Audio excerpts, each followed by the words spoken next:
I was sympathetic. And I'll tell you the truth, if I hadn't been a policeman, I might have been over there with them. We're on the side of the road, and then they jumped out in front of us, and we stopped the car, and everybody just started throwing at us, and I didn't see it. In the 1970s, Miami experienced a turbulent period marked by social unrest and racial tensions, ultimately culminating in the Liberty City riots of 1980.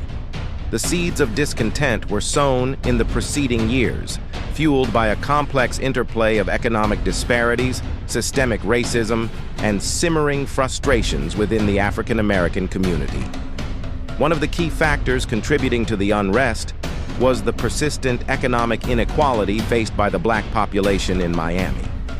Many African Americans found themselves confined to impoverished neighborhoods, lacking access to quality education, job opportunities, and adequate housing. My father really owns the home, and we really, being an older man, I don't see how he can start all over again.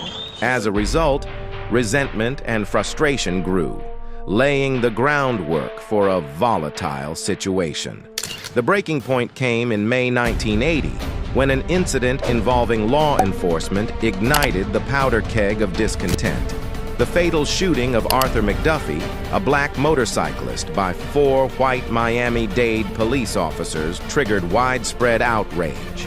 The officers involved were accused of brutally beating McDuffie and then falsifying evidence to cover up their actions. The truth came out, and thank God this country still has people who are honest. When the officers were acquitted of manslaughter charges in a trial that took place outside of Miami, the anger within the community reached a boiling point.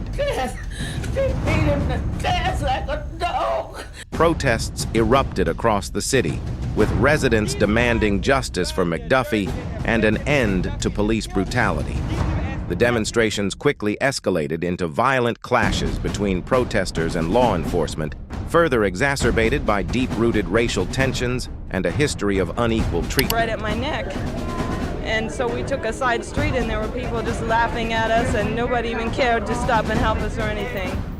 The predominantly African-American neighborhood of Liberty City became the epicenter of the unrest. Over the course of several days, the riots unfolded as a manifestation of pent-up frustration and a collective cry for change.